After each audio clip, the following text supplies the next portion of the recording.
that button, and then as soon as I hit that button, that little green blinking thing should start to pop up. People are going to start seeing us. It might pop live on the thing you're watching it on. We'll give it a couple of seconds to make sure it is live. There's the confirmation. Hey guys, welcome to the Lore Reloaded. Glad to see all of you guys here. A special event today. I have the one, the famous Mark with me, the creator of the Romulan War, the best fan film that has ever existed, and the best fan film that has been done in the Trek series based on documentary style. I think we can all agree with that. And so today we're going to be talking about the Romulan War. If you're interested in it, I did do a live watch, but you can also go and look in the description and check out right there. You'll be able to see the Romulan War, the entirety, part one. I don't think part two is out yet, right? No, Okay. it's not. And then, of course, if you have any questions or you want to see, because I know you guys, if you're watching this channel, you love the ancillary stuff, the tertiary, the deep mythos. So if you go to theromulanwar.com, you can take a look at some of the other things, because not only did he create the best documentary style Trek fan film that exists, he also has information that happens in the background, as well as things that just build the war. Mark, how you doing today, sir? You having a good day? So far, so good. Be gentle. Be gentle. Oh man, don't worry. I'm a cuddly cuddle bear. That's what everyone's Cuddly, gonna tell you. cuddly bear. Yeah, a cuddly bear. So, talk to me about the Romulan War. There are a couple of things I'd be interested in engaging you with, but we'll save that until the middle. Just keep people in anticipation. What inspired you to do the Romulan War? And there is one thing that you told me. I believe, and I could be wrong, but I said this. You started putting this concept together before even Axanar came up, if I'm right. Was I right on that? Because I feel like we talked about that. Talk to me about the inspiration.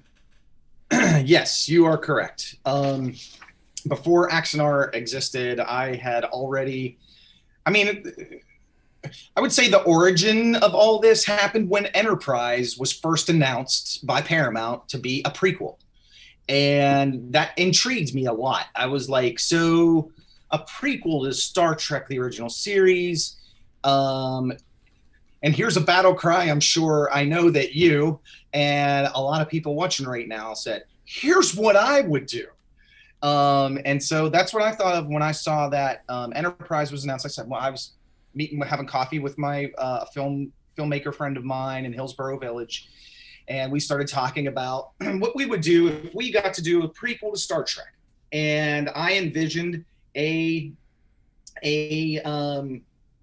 December 7th, 1941 scenario where you had a bunch of Starfleet people new in space, getting ready to get posted to their first assignment, and beep, beep, beep, red alert, an alien invasion force comes along and attacks the starbase and kills everybody. And now all these, scientists and students and Navy people who went to space and blah, blah, they're all having to be warriors now. And all of their ships aren't equipped for it. They're all, barely armed spaceships. So that was the sort of the first thing I thought of was like, if I was going to do Enterprise, I would do the pilot as a jump off of a big confrontation. And it would be with the Romulans, because that's an area of Star Trek history that's always been mentioned and never seen.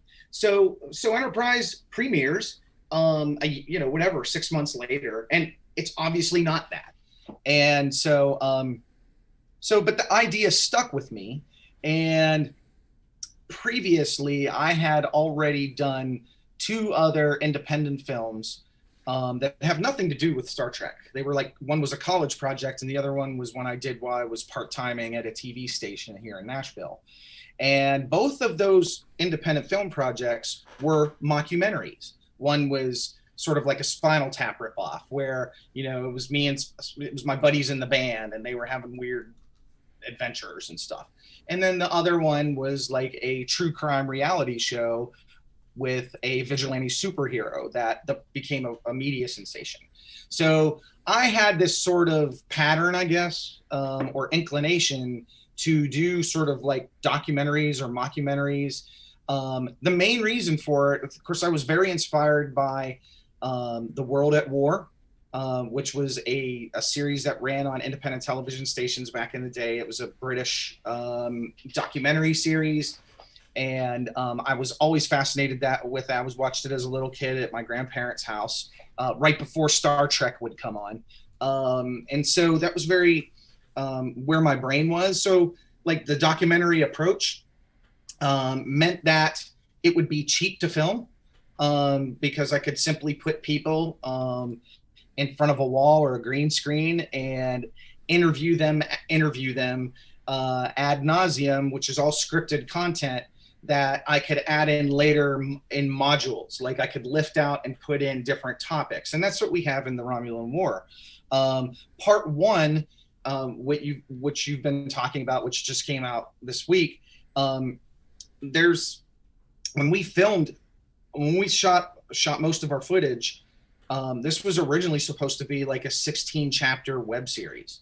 And we decided not to do it that way, partially because of the guidelines, but for some other reasons too. But we shot all that content. And that's why we also have released sort of, these sort of like preamble to war, which was like a little lead up or intro to what's going on before the Romulan War happens. There's another one called Ships of the Line that talks about things like how Starfleet was able to create a war fleet or whatever. And then we have these audio stories too. And a lot of those are using footage that we'd already shot that we didn't put in the film because, well, for whatever reason, we didn't have enough time to do a full blown, 16 chapter miniseries or combine it all to make a 90-minute film or whatever. So that's sort of the genesis. I would say the big inspirations were obviously Star Trek. I've always been a huge Star Trek fan since practically birth. And then big fan of war documentaries. Ken Burns' Civil War is another one I really liked. And then the premiere of Enterprise got me thinking more about the prequel idea and exploring this avenue of Star Trek history that really hasn't been seen before. So, I made a joke about it. Well, there's two pieces here, and we'll go to that one after. Let me ask you this. Quite a few people had one criticism, and it's interesting because I see it too. And a lot of the stuff I enjoy and a lot of stuff I do is really based on the war aspect or when Starfleet is being challenged. It's something I enjoy. I created a 7-hour documentary. It's not that, but it's 7 hours that you can watch based on the Dominion War. A lot of people will say, well, that's not the spirit of Trek. That's not what Trek is supposed to be. Why Trek is supposed to be, exploration and humanity at its best, not all this fighting stuff. What would be your conversation when it comes around that? Do you think there's anything to that, or can you have war and it still be the spirit in which it was created? Well, to me, it's not an either or. The first thing is in any kind of drama, you always need to have conflict, right? And the stakes have to be high. So that can be conflict on a personal level. The stakes could be on a personal level, or they could be on a wider scale level. It's not like war is a familiar concept in Star Trek. I mean, the Balance of Terror tells us that humanity was at war with the Romulans. There was technically a war between the Federation and the Klingons during the whole Organian issue. Yeah. I think the whole idea is people have personal choices. Even in Star Trek, there's subcultures within subcultures of what people like and don't like. Some people, I remember when Deep Space Nine came out, I heard a lot of the same comments about Deep Space Nine then that I hear about Discovery now. Not the same, but there was criticisms. There were criticisms of the Next Generation being posers and fakes, and no one would ever be able to be Star Trek like Shatner and Nimoy. So everybody has a different interpretation, and some people don't like the idea of Star, of course, and the Romulan War. There is no Federation yet. The whole idea is the Romulan War is what leads to the creation of the Federation. And it seems it doesn't feel right that the Federation is just came to be because we were walking around shaking people's hands and playing nice with people. I think it makes complete sense that there would have been some pressing, urgent conflict that would force humanity to reach out for allies, reach out for new technologies as a matter of survival. But some people don't like it. That's their prerogative. I mean, I think when you look at war stories, they really are a good format for showing you the complicated choices that good people have to make that put their morals at risk. And we saw that on Deep Space Nine. Deep Space Nine, obviously the first show to really lean into this idea of war. And yeah, we all loved the space porn, the battles and the stuff blowing up. But really look at some of those stories, like, you know, the story of Nog and the Siege of AR-588, or what Ben Sisko was put through in The Pale Moonlight, and the drama he had to face about whether he was going to lie to get the Romulans into the war. These are all probably stories that you would be hard pressed to tell if there was not a war setting in Star Trek. And those are all valid stories. They're all about showing the best of humanity through trying times. So, you know, that's people's personal choice. If they think I don't think it's not Star Trek. It is. It's been made that way. You know, these things all got for better or worse, they got the seal of approval from the studio and from the showrunners and the writers, and they were all fans too. I mean, you know, you go back and look at all the people that worked on a lot of these series, they were Star Trek fans as well. It's not like they were all, you know, whatever, comedy writers or whatever who just took the job that was offered to them and came to Star Trek. They sought it out. So I don't know. That's just my take on it. And for the purposes of our conversation, I've always wanted to see the Romulan War on screen with a decent production that looks like it could have happened. This could have been seasons 5 through 7 of Enterprise, just spread out across the galaxy versus sticking with Archer and the Enterprise. So that's what I tried to do. People might like it, they might not. My feelings aren't going to get hurt. You know, it is what it is. So. Well, and that kind of leads into the next piece I want to talk. So, and I don't want to put you on the spot, and I definitely don't want to have any controversial conversations. So I'll give it, because I'm a public figure and do this. I've talked about it. I think that you brought up the guidelines, and of course you started making this before the guidelines came through. And one of the pieces is, I think there is a fundamental difference between the movie you've made and like Alec Peters' Axanar or Star Trek Continues or anything like that. And I don't necessarily mean this in a bad way, but I would say yours is a truly fan film, a truly low budget. I don't even know I want to say low budget because it can still be high budget. People don't understand how much things cost. A fan film, a true fan film that's done by a fan. And I would say that Star Trek Continues and Alex and Axanar are professional fan films. They're on a different level. We're talking hundreds of thousands to millions of dollars. Sure. Versus somebody who, you know, as you said, is in Tennessee, just putting something together and bringing all of their networked friends together. And I don't think the guidelines were really made for you. And CBS has said they were very distinct in what they said. They said, if you don't want to get sued, these are the guidelines. They never said if you break these guidelines, you're going to get sued. That was a very distinct point.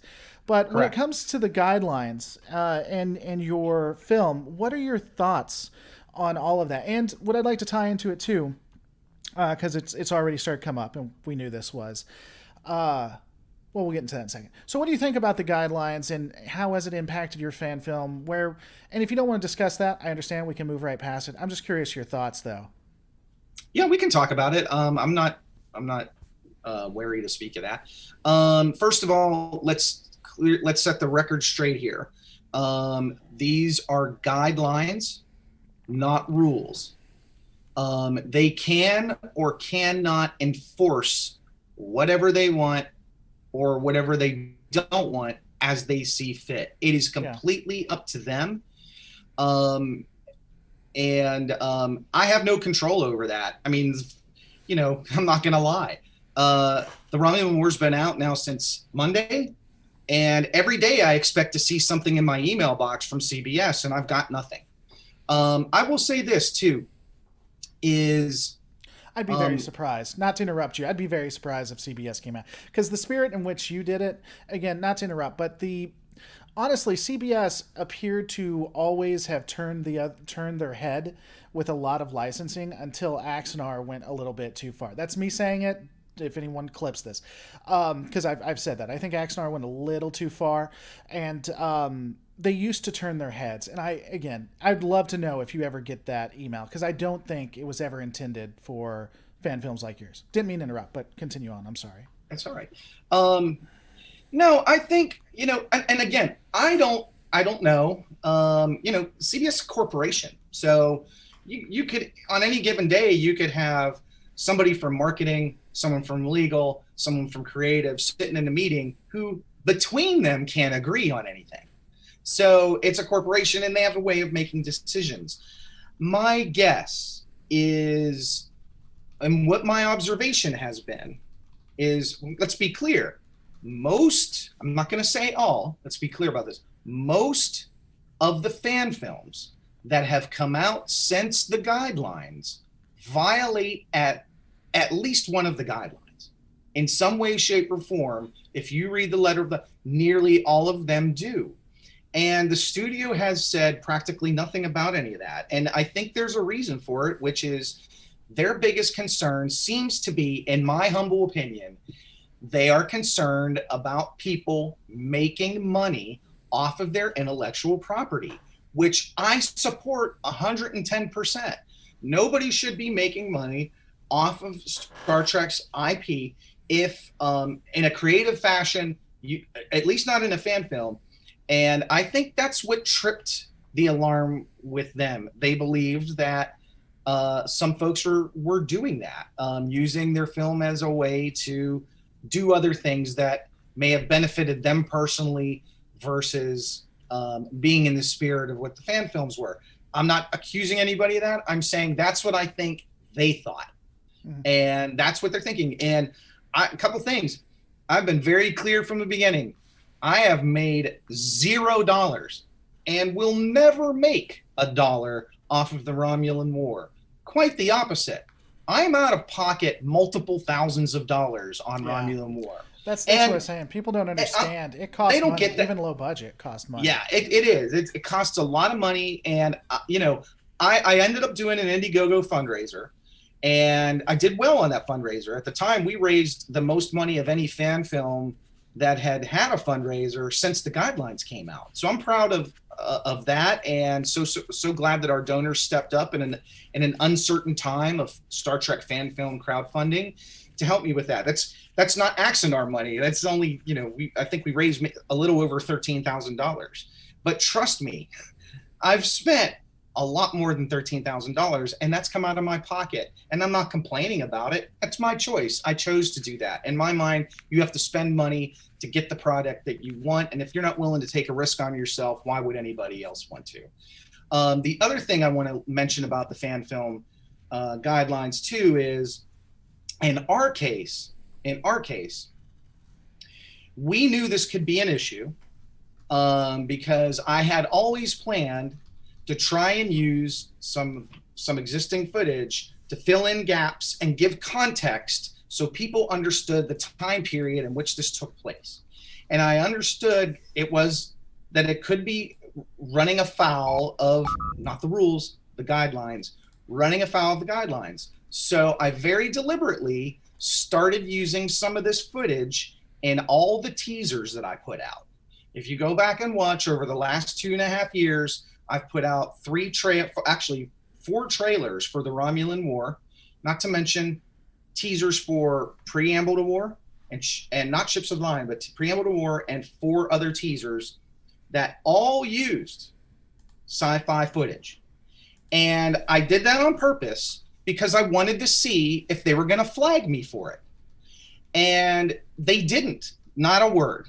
And so when this happens over a 2.5 year period and I hear nothing from them, I interpret that as consent. Like, go ahead, because surely they know about it, because these were all being heavily promoted on a bunch of different outlets, your outlet, Fan Film Factor, other places. And yes, there are people at the studio that monitor this stuff. So clearly it wasn't a concern to them. So I interpreted that as I'm okay. So when it's time to release the Romulan War Part 1, I felt like I can go ahead and include some of this footage, because if they'd had an issue, they would have brought it up with me, or I'd have got a copyright strike, or something would have happened, or a note. Nothing did.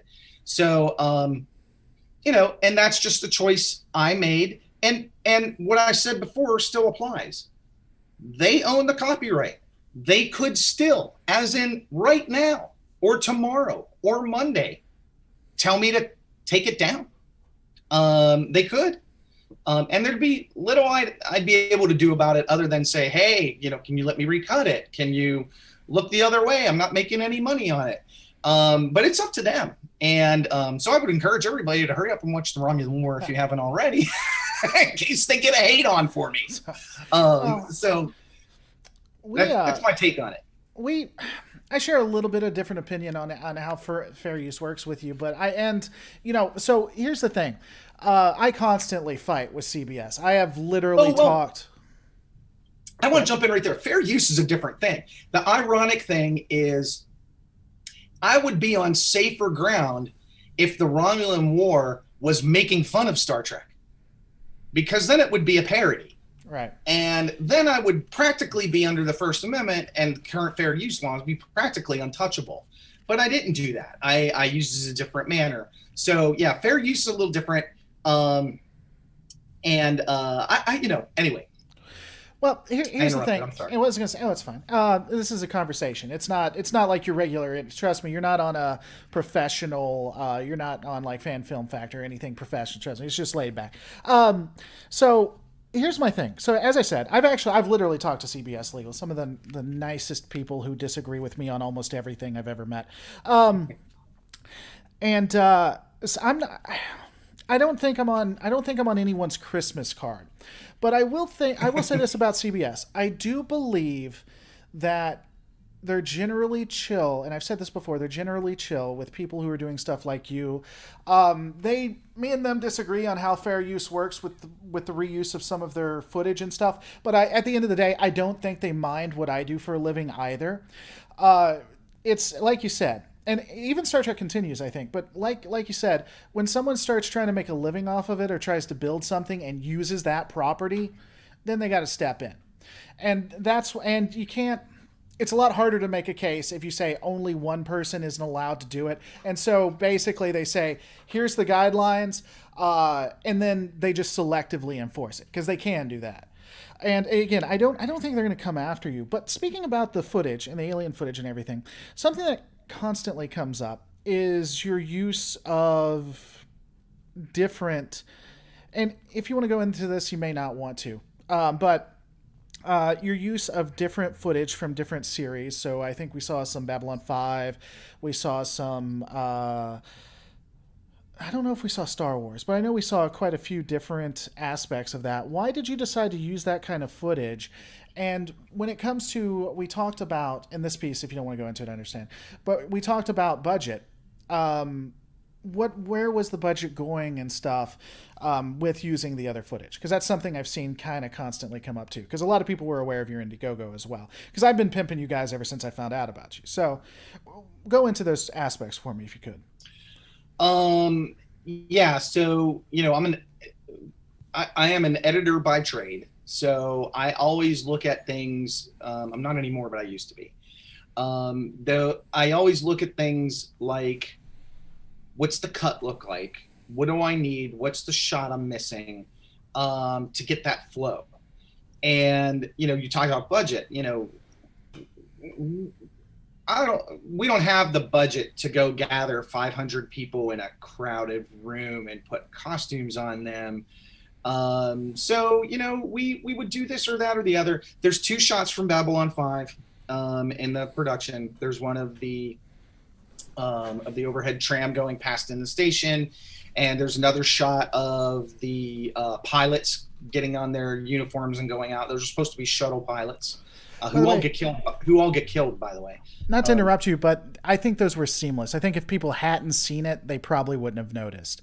Just so you're aware, I wanted to give you some credit there and some kudos. It was real seamless. I don't think people would have realized that if they hadn't seen the other series. Yeah, well, I mean, I'm kind of torn on that because, in a way, I've seen some of the comments, and so part of it is people wanting to be like, hey, I saw what you did there, and they're sort of playing gotcha, and part of me is like, so part of me is like, all right, so what? Why do you care? You're not the one that's going to take any risk. The other part of me is like, good for you that you spotted that, because some of them are quick cuts, some of them are 2 or 3 seconds.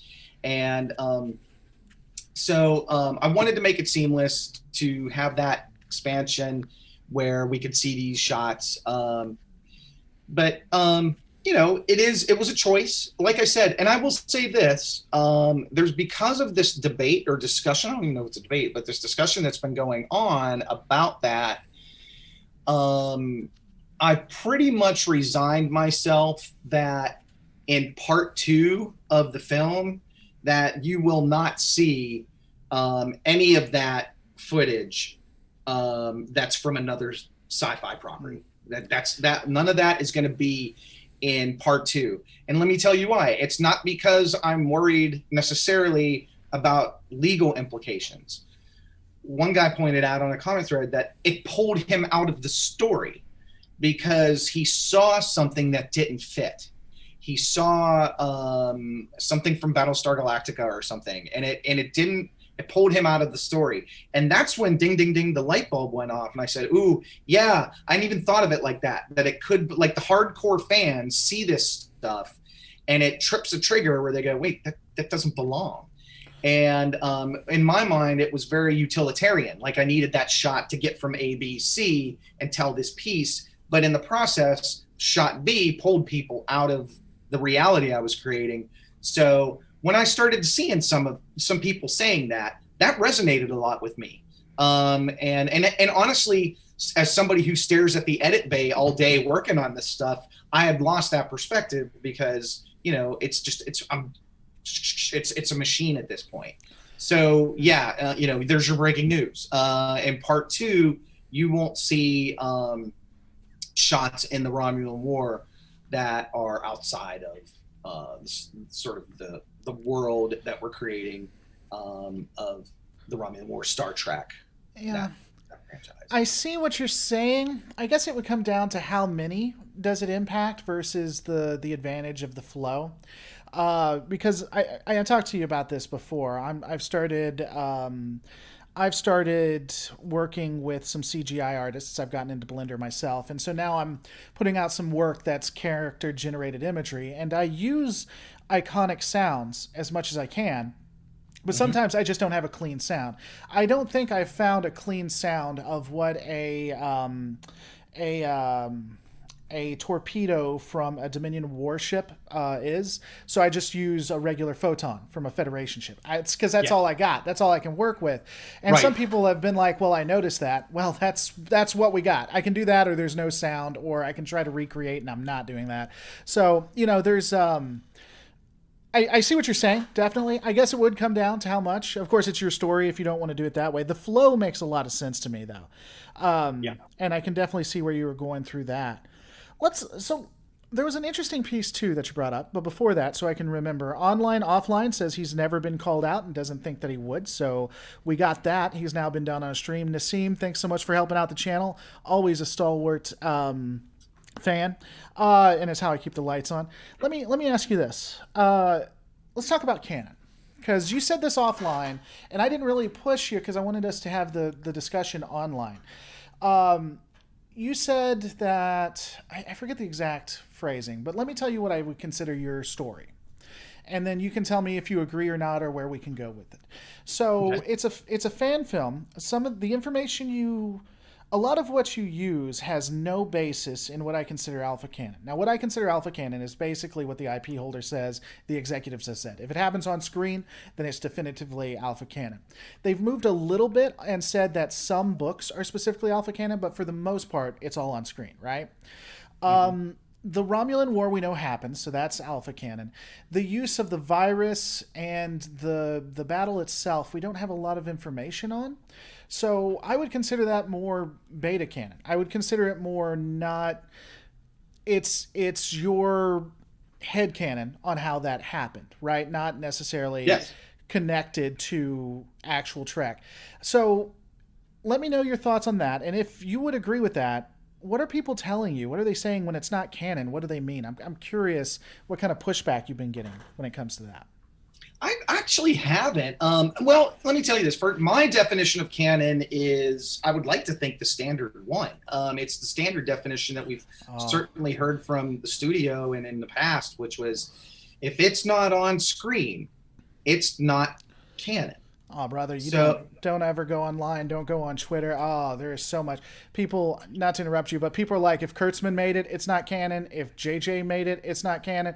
If it's a specific episode of TNG, it's not canon. Oh, man, don't ever go online. That's all I'm saying. Stay where you are. I wish I was you. But anyway, continue on. Well, people, like I said, I mean, people are entitled to their opinions. There are a lot of things I don't like. Just because you don't like something doesn't mean it's not true. Just because something offends you doesn't mean it's objectively offensive. Just because you think something is not canon doesn't mean it's not. From the studio's, from the objective legal perspective, not your feelings, but from your objective legal perspective, if it's in an episode, it's canon, and or a film. Now, they conflict themselves all over the place. They contradict all over the place. So I know they don't really have the moral high ground to say this is canon and this isn't, but it is. They're the copyright holders. Like George Lucas. George Lucas is very liberal with what he allows fans to do with his property in the books, in fan films, all of that. He's very open-minded about that. But let's be clear, the things that happen in the Star Wars novels are not canon. The things that happen on screen for Star Wars are. And you may not want it to be, but objectively speaking, it is. And so with the Romulan War, there's really not a lot we know about the Romulan War. What we do know could fit in a shoebox. So it is up to the individual filmmaker, whether it's somebody writing for DC Comics or for Pocket Books or me. It's open to interpretation. And my claim is what you see me do in the Romulan War won't conflict with anything that's on screen. You may not acknowledge it, and you may not like it. You may think it's stupid or whatever. But like the telecapture virus that the Romulan, you use that as an example. That is from that was a tribute to a plot line that was in the novels, the Romulan War novels.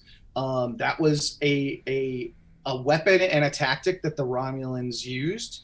It was also in Babylon 5, very similar. And I like Babylon 5 as well. And I like that idea. I like the idea that the humans and the entire coalition of planets are basically helpless at the hands of a secret weapon by the Romulans, which creates tension between them and prevents them from fully cooperating throughout the rest of the story. And no, the telecapture hijack thing is not canon. It's not in Star Trek anywhere. It's not, a real thing, but it doesn't conflict with anything in Star Trek canon. So that's all I'm shooting for, is not to conflict with anything. As a writer, as a filmmaker, as a storyteller, all bets are off on the rest of it. I can interpret it as I see fit. You may not like it. You may like it. but the important thing is not to contradict what's real in the series. That's just my take on it. Other people think differently, and they're fine to do so if they want. What I like about it is it does feel somewhat consistent. Like, so whether they meant to or not, Trek has always had a somewhat dystopian feel when it comes to AI and computers. I think we see that in the original series. I think we see that in TNG. Yes. We even have Riker saying he's not comfortable with a computer taking control of everything. And then Discovery Control. I think that to once again have computers be a detriment is consistent with what we see beforehand. I would agree that it's something the Romulans would probably do.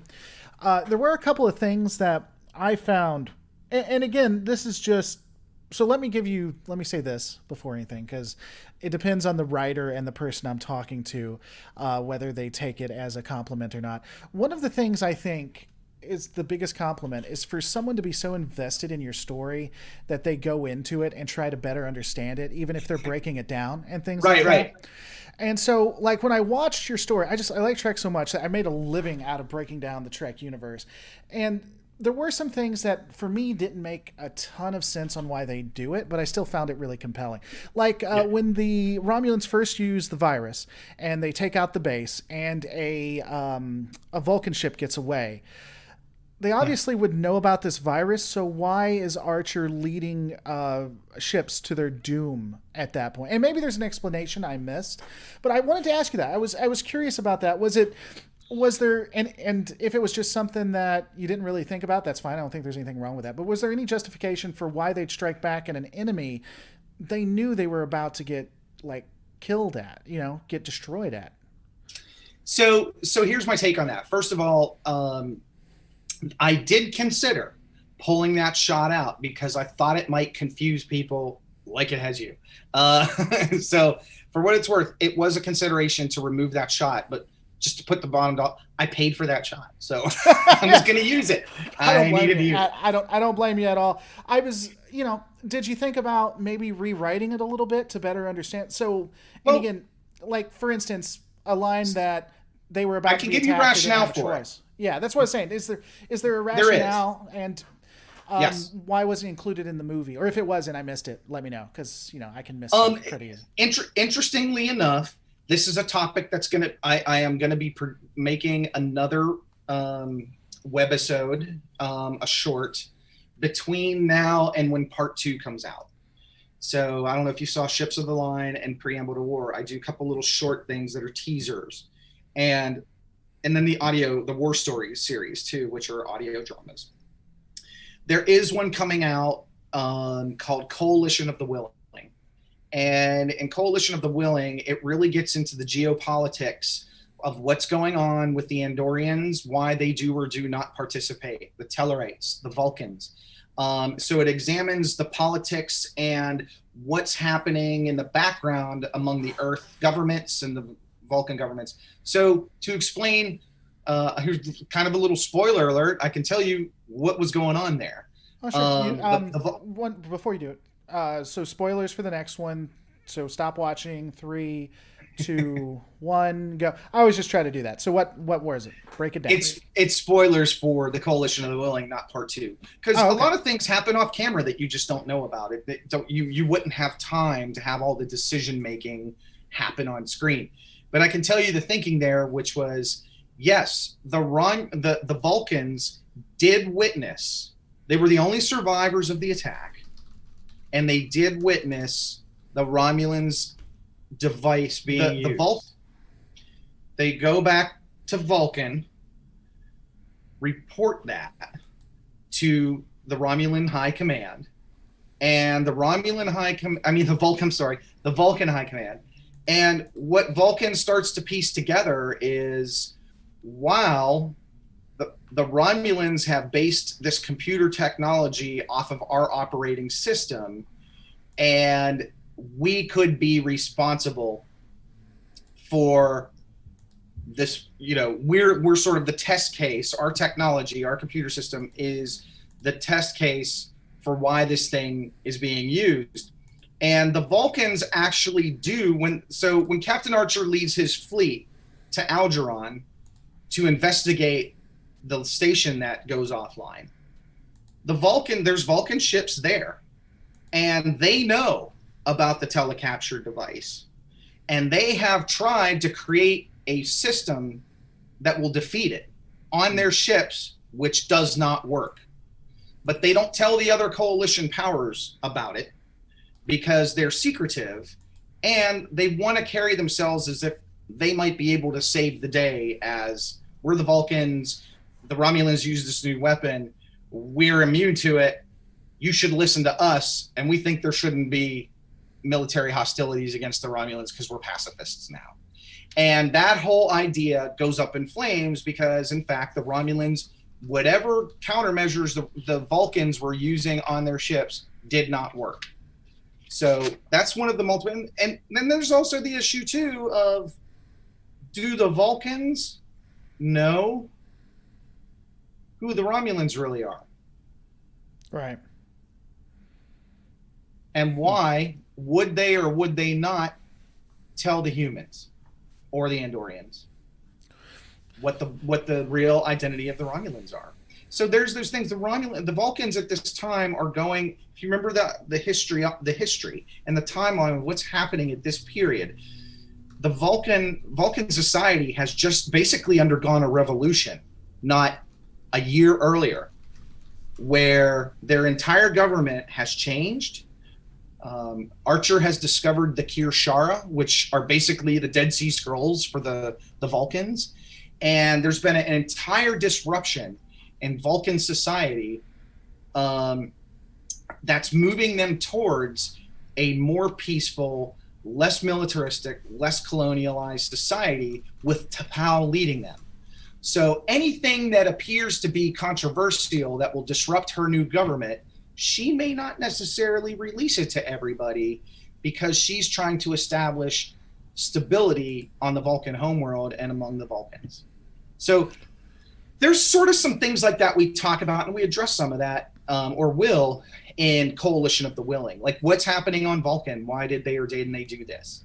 So, but that's, that's the short answer there was I almost took the shot out because I thought it would, cause some confusion, and it did, rightfully so. But there is an answer. It was thought through beforehand.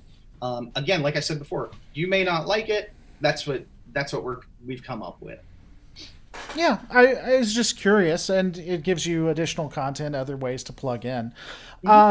Just story specific, and then we'll move on. The only other thing that really I found interesting, and I don't know that I agree with, but I'd be curious why you did it, is the Andoria or the Andorians pulling out. For me, when you look in Enterprise, not just with Shran, but the Andorians seem to always have been there. Like in the alternate timeline where the Xindi had destroyed Earth, you see Andorian ships helping Earth, right? You see them giving some cover. I'd be curious, did you just need everyone to leave the Coalition of Planets alone, or why did you have the Andorians pull out? Well, the Andorians don't. Okay, so first of all, if you watched the end, at the end, we talk about how they're doing militaries. Yeah, I'm sorry. Yeah, the sacrifice of Challenger gets Andoria in whole hog. Right, they're on board now, but keep in mind that. The only thing we know about the Andorians with relation to humanity during that time period was from Enterprise. And it was really Archer and Shran who had a special relationship, not Earth and Andoria. And so you can easily see how, you form this coalition of planets, because this is what happens in the story. The coalition of planets is formed. There is not a section that calls for mutual. There's not a mutual defense section of the Coalition of Planets Pact. So it's not like if one of the countries in the coalition gets attacked, it's not automatic that everybody comes to their defense. Unlike in the Federation. In the Federation Charter, there is a mutual defense pact. It was a trading in the Federation Charter. Anything else. Pardon I didn't mean to interrupt. I'm sorry. I didn't mean to interrupt. It's just it was a trading coalition, maybe exploratory too, but trade was a big thing, I think, in the coalition. Sure, trading was, and diplomacy and technological, and sort of, and remember, in the time of Enterprise, there's still a lot of piracy going on all through this region of space, and this allows them to work as a team and secure the space line so trade can go about unimpeded. And so the bottom line is the throughout the Romulan War Part 1, for the most part, the Romulans are only attacking Earth facilities and Earth ships. And Earth says, we need help, friends. We need help, Andoria, Vulcan, Tellar. We need help to beat these guys. And they basically say, no, we tried to help you, but we got the crap kicked out of us by that secret weapon that we have no idea how it works. And how do you expect us to go sell to the voters or whatever on Andoria? How do you expect us to sell the idea of sacrificing our military ships to a weapon that we have no defense for, and they've never attacked us? So without any kind of mutual defense pact in a treaty, they're not on the hook for it. And again, speaking back to the alliance between the Andorians and the humans was really Archer and Shran. There was not the only time we saw the Andorian state or their military join with the humans was when there was a threat from Vulcan and from the Romulans.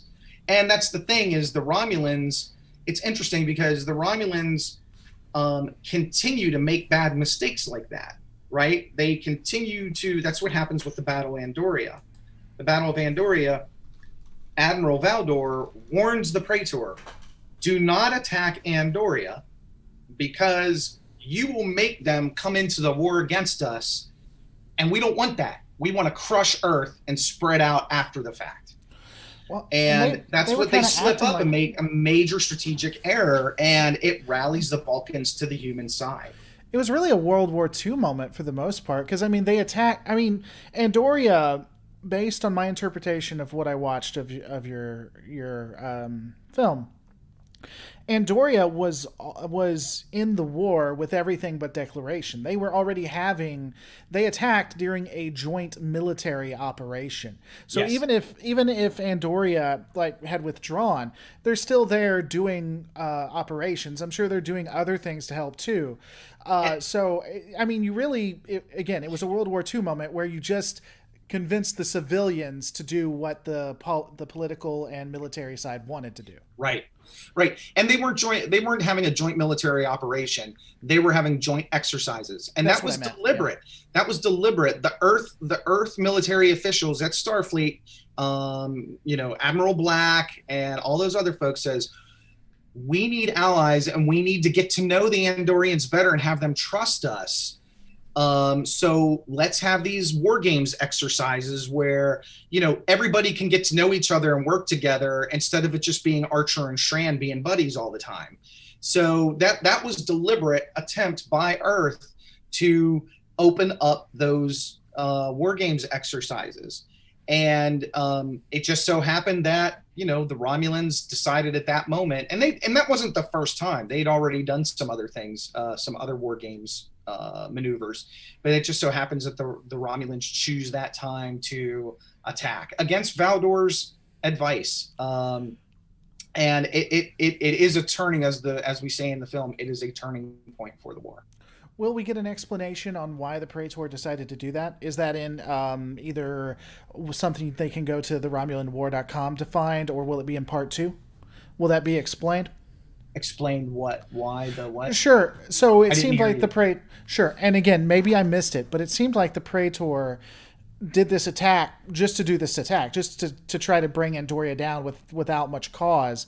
Will there be any more further explanation of why the Praetor went against Valdor and said, no, you got to do this?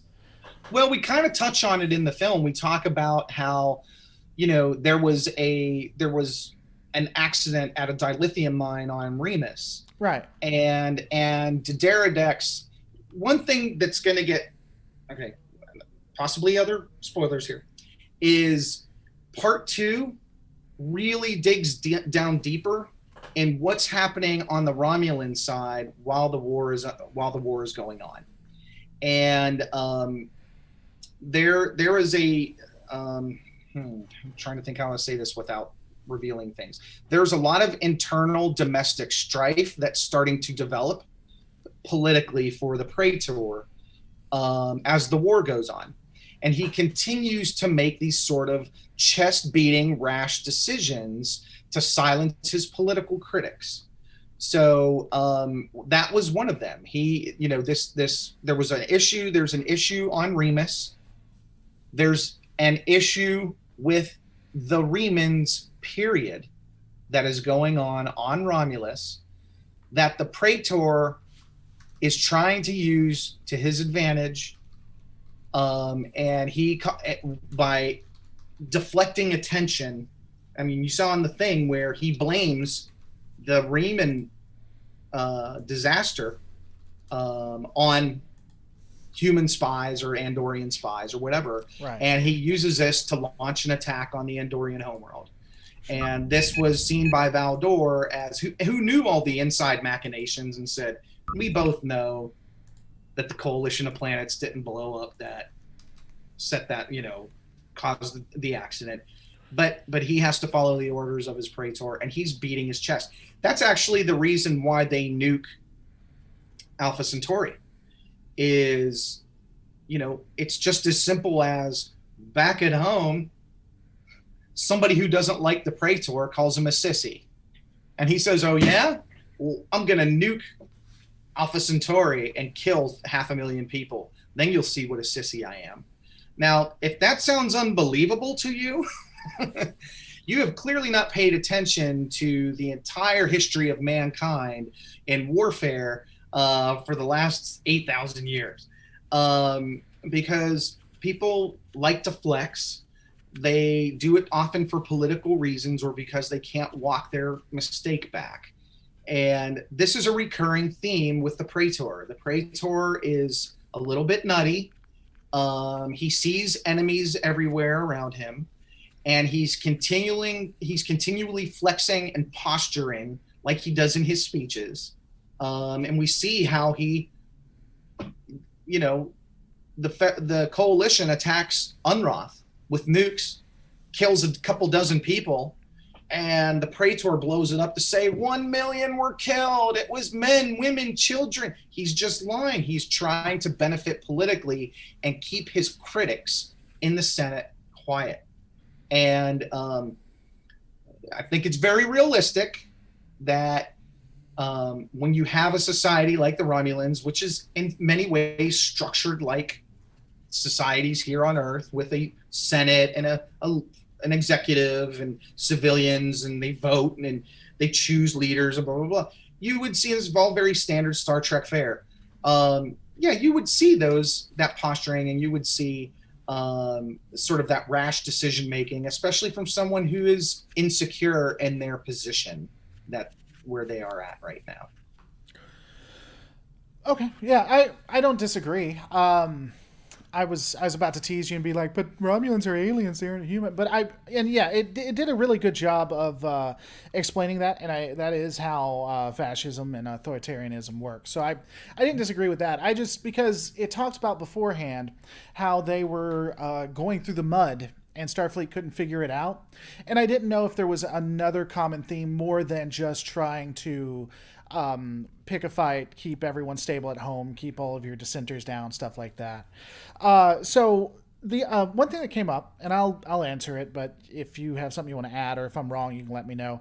It says, why are the communications so staticky in the 22nd century? Well, for a couple of reasons. First off, they were very staticky in the original series because that's just the way things were done, so it's consistent with what we saw beforehand. I think it's shorthand, showing that something's going on, something's wrong, that stuff is going through. Sometimes you have to do visuals that the audience is used to, not what exactly makes sense. Like, for instance, I think a great thing that you did, and I discussed this when we were watching it during the Romulan War. When we were seeing the Praetor and stuff, you used footage that made it staticky, made it seem propaganda, made it seem 1940s. Of course, that would never be what it is if they were actually watching it. It would be HD, but you want to do shorthand to give a certain feeling. And as much as I'm big on alpha canon, I think things like that, shorthand, speaking to the audience, showing them, making a feel, I don't think there's anything wrong with that. I mean, that's what I would say. If you had anything you wanted to add, that's No, I mean, that's completely it. I mean, if you notice, if you watch that particular scene, you'll see in the bottom right-hand corner, there's a little super that says, this footage courtesy of Kovalis's Tal Shiar archive. Mm-hmm. And that's the thing, this footage is, well, I guess, hell, the thing takes place in what, 2390s, 21, the framing device for the Romulan War, like the L cars, and you're watching all the experts. That takes place in 2390, and the war took place in 2356, 57. So I suck at math. However many years, it's almost 200 years, right? Mm-hmm. So the files have been broken down. Sure, at the time. In fact, in one of our trailers, we used a couple of these shots, and they didn't have the stuff on them. It was because we didn't know that at that point, we didn't know we were going to make it like that. But it's an in-universe thing. Same thing with the static. It's a cheat. It's so people understand that the dialogue is happening on the ship. This is the comm traffic back and forth. And why is it staticky? It makes it dire, I think. It makes it dire too, I think. It makes it more intense. And I mentioned to somebody else too is keep in mind this is during the whole battle, the Romulans are flooding the entire area with radio waves to try and jam the communications of the good guys. So there was a tape rolling, and they recorded all the dialogue of the captain and the different officers, but it's a little staticky because of all the flooding of comms that are coming through from the Romulans trying to jam, which doesn't work entirely. They can still communicate with each other, but when it was recorded and put into the archive for us to watch it in the Memory Alpha thing 200 years later, it's broken down, it's staticky. Same thing with that footage, which the footage of the Praetor, his big speech in the middle, it was originally, HD quality or whatever the quality is they have on Romulus. And yeah, over the years it's degraded. You're exactly right. And I mean, even if they made the argument, well, HD or right now the stuff we have would never degrade. Even if we assume that it's at some point it is a film that you have to add intensity to and stuff. If you try to go realistic on everything, it would not nearly be as interesting as you think it would. Absolutely. The other piece, and then we're going to have to come to an end very shortly. But I'd be curious. Something else I saw that was consistent that we had a lot of questions on was if Romulus was steamrolling so hard Starfleet, then why, and I recognize, because you did discuss that it's attacking a home planet, that's kind of different, but why didn't they just go for Earth? It seemed like Starfleet, no matter what they did, could fight them. They seemed to have the advantage in almost every way. Even if Starfleet wasn't as impacted by the virus, why not just attack Earth? And that's a question that's come up, I at least saw quite a few times. So I'd be curious what your thoughts are on that. I would say that certainly there's the Romulans, I think, would assume that, Earth has its borders properly secured. I would think that that the Romulans want to diminish Earth's military capacity so there can't be a counterattack.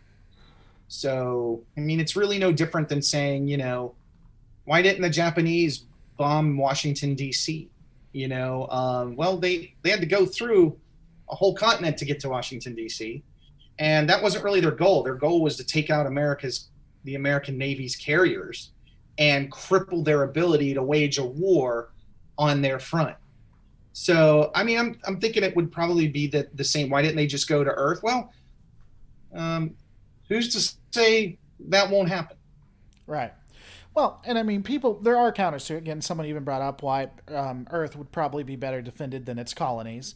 And we don't know what's happening in part two as well, because it seems like there's something else the Dederadex family are looking for that seems as important, if not more important, than the entire war. And Bingo. so, I think there's answers to that. It just came up so much that I thought I'd ask you while I had you on here. All right, so we're getting ready to end. When do we know when part two is coming out? I thought I knew when part one was coming out, and I was repeatedly wrong. Just to put not to put too fine a point on it, but you're learning this now, right? Filmmaking is a team effort, right? So you are at the mercy, especially when you're talking like independent film and fan films. I mean, you're not really even paying people. If you are, it's gas money, Right. So you can only go as fast as they go. Right. My part is pretty much done. I've written the scripts. I have, we've shot most of our footage. There are probably some, in fact, I'm certain there's going to be some more things that we're going to want to do for part two that we haven't done, because we didn't know what the response was going to be on this. So my part is kind of done, but Samuel Cockings, who does a magnificent job on these effects, I'm not his only client, for lack of a better word. He's doing other fan films.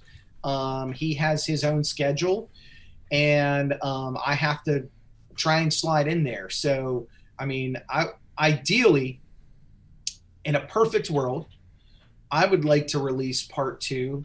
I would say sometime in mid May to late mid May to mid June, sometime in that period. I feel like we're far enough along that we should be able to hit that as our release date. But I'm at the mercy of other people, including myself. I like I said, we may, and it's pretty good likelihood we'll shoot some more stuff.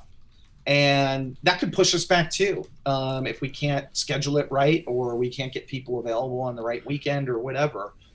But my goal is to try and get it mid-May to mid-June, sometime in the summer or early summer. My offer to help out is still there, by the way. We can go offline, but I already told you I can send you the specs. I got more cameras than I had last time we talked, so you can let me know, and you're welcome to use that. Just while I'm thinking of it, because if I don't say it right now, I probably would forget it. So I'm just letting you know. Right. Yeah, all right, guys. The Romulan War, you guys check it out in the description. I just shared it. You can also go to the Twitter, which is at The Romulan War, or theromulanwar.com.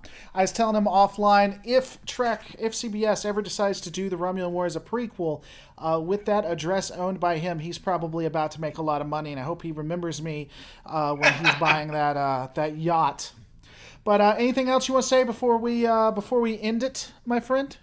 Not really. I mean, some folks don't know this, but while you and I have been talking, I actually have not been able to see the scroll going past up and down on the right. So if there were any super pressing questions that people have about and that's why I haven't been answering any of those, and we haven't really been talking in that fashion here. But if anybody has some really burning questions that you want to know about the Romulan War, feel free to shoot me an email or post a comment on our YouTube, on the YouTube video, and I'll try and answer it for you. I love getting questions, especially about the content versus, like, why does the guy look like the Emperor? I mean, or why did you do?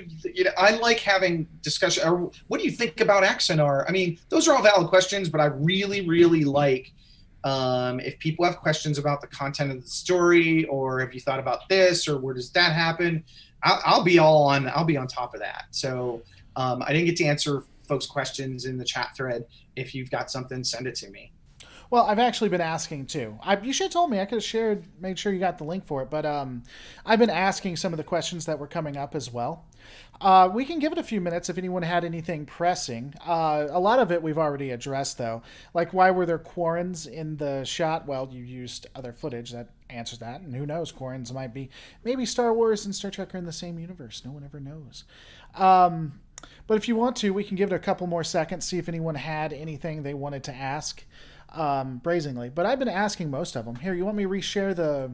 I can reshare it if you'd like me to. Well, I clicked over. I've flipped over now, but it's messing with me because we're like 5 seconds behind or whatever. Oh yeah, no, it's YouTube. It's gonna be pretty far behind. That's something you just gotta accept. Okay. But I don't think there's anything else that was consistent. So what's the email? So hit you up on the channel. You said email. What's a good email for them too? The Romulan War at gmail.com. There you go. See, that's just easy to remember. Easy peasy. I think I addressed a lot of the issues, but if there's anything else you see, I'm sure it'll be in the comments once this goes live. You definitely can, and I'll invite you back for another one as well. I do have something I want to. I do have something I want to add real quick, and I hate that I keep dragging on your show. I'm just gonna go. I will do some selling right now. Hey. What I could really use some help on for part 2 is if we've got any good artists, like people who can draw, who can work with Photoshop or After Effects. We're looking for having some more designs made for part 2. Anything like conceptual drawings or patches or ship design sort of graphics that we have specific things. I've had. We want to try and involve. There's a lot of people out there who are Star Trek fans who are artists, and I would love if some of those folks wanted to participate some way. We can use that. All I'm saying is we can use the help on that. A lot of our footage has already been shot, so I don't necessarily need someone who can run a microphone and would have to drive all the way over to Nashville or whatever. But I could really, if somebody's a good artist, we have a lot of extras like audio dramas and these other things that we're doing where we could use some art and help on that, because I have zero artistic ability, and we have a couple artists helping out on the project, but they're all assigned to other things. So there we go. I'm gonna try if anybody wants to help in that regard. That'd be great. And I also encourage people, for those of you we talked about this before, which is, if you feel the passion to go, that's the thing is, you don't have to sit off to the side and throw tomatoes at somebody else's thing now. You have the ability to get your iPhone and your computer and a couple of your friends and go make your own Star Trek fan film yourself. Make it how you think it should be. People have the ability to do that now, and I encourage people to do that. Tell your stories, and you may stumble upon you may find that you like doing this so well that you would rather do that than the job you're doing now. And so I encourage people to express themselves. If you think that you could you have a different take on how Discovery should be, or this episode on Deep Space Nine you wish they'd have told, or this thing about the Romulan War that you don't agree with or would like to see, you wish we would have done it or something, go ahead, do it. We don't have any excuses anymore. When I was growing up, you had to go to a college to do these things because that's where all the gear was. You had to go to film school. You don't now. The tools are all there. They're not free, but a lot of them are, and they're very affordable. And I encourage people to, get off the pot. And if you think you can do better, go for it. I would like to see what people produce. I like watching other fan films and what people put out. The video that basically made my channel popular, that's relative when you look at actual sizes of channels, but the video that made it so that this could become a career, I'll say that, was actually me theorizing parallels and talking about what the Federation would have looked like had the Borg actually won. It's still on the channel. It's 5 years old or something. It's horrifically put together. But yeah, I mean that's what you can do. You don't, even if you don't have the ability, you can't afford an iPhone or something like that. If you can get in front of a computer or a microphone and just start that way, and then move to your own phone, move to a camera or whatever. Yeah, definitely get out there and just start making stuff. Just start doing it. Like a couple of my professors have said, and people say, even if you don't like what you made, you're going to suck starting out. So just get it out of the way, and then you can make the good stuff. All right, guys. It doesn't even have to be. It doesn't even have to be a film. It could be fan fiction. If you don't have a bunch of people near you that you think you can count on to help or whatever, and that's a lot of work. That is a lot of work. Write fan fiction or an audio. Do an audio story. Express yourself. It doesn't have to be in a film, but express yourself. Go ahead. Tell those stories. We're all lucky that that's been a tradition in Star Trek and Star Wars and a lot of these other properties for so long. And I wish people would take more advantage of it. And create something instead of tearing down other people's stuff. But you're never going to get rid of that entirely. So, all right, guys. Just to do some pimping of my own in about 30 minutes. Speaking of that, 30 minutes, I'll be at twitch.tv/Lore Reloaded. We will be watching The Search for Spock. In order to do that and not get sued by CBS, you will have to have a Prime subscription, because they allow us to do it on Prime as long as everyone's watching it through Prime. And then we will be having the rewrite of that tomorrow night at 5 p.m. Central Standard. Definitely check out, again, my good friend Mark. He is definitely worth your time. The Romulan War, check in the description, or go to @the Romulan War for Twitter if you want to help him out and you think you have something he could use, or you an artist or something like that. What was it? RomulanWar@gmail.com? The Romulan War at gmail.com. Yep. Thanks so much for watching, guys. Don't forget to rate, comment, subscribe. We're going to see you on the next one. And 1 second, let me make sure.